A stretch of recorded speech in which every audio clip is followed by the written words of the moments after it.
Hi guys, Chris here with Super Savvy Travelers. Hey, I just wanted to do a quick video because now that I've been here and working with people who don't live here and seeing how they react to certain things and what types of things they do well, what types of things upset them, it's kind of given me some ideas to pass on to you as far as what to expect when you come over here to live. It's one thing to come over and be a visitor, but it's another thing to come over and live. So there's a few things that you really have to look at if you want to end up in southern Italy. Now, southern Italy is different than northern Italy. Northern Italy is more set up for tourists, and so there's a lot more accommodations, people that speak English and that kind of thing. However, here in southern Italy, it's a little bit different. So a couple of the things that I've seen that you have to be prepared for if you're going to live here, even if you're going to be here for a little while, one of them is driving, and automatic cars are not automatically available. Normally what you'll get is a manual transmission unless you specify an automatic, and there may be not many automatics available at the rental car of your choice. So that's something to keep in mind. If you need an automatic, you might have to rent in Rome or Salerno possibly, or one of those places, someplace that's a bigger city that may cater more to tourists. Down here, Maggiore, they probably have a couple. So if you reserve it in advance, you're probably going to be okay. But that's something you definitely have to ask for. It doesn't come that way.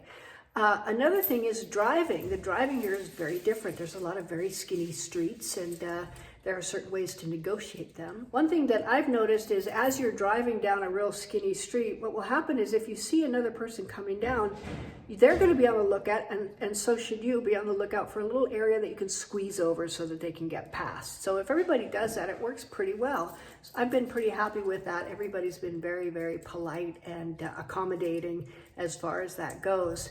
As far as driving goes, there's also another little trick where because there's so many two-lane roads here, there's not really the big giant highways except for right down the middle of Italy. On the two-lane roads, what happens is you can go whatever speed you want, but if you're going slow, be prepared to squeeze over to the right and let people pass you. Now, if you're going really fast and somebody's slow in front of you, which I've run into, just wait for them to squeeze over and you can pass them.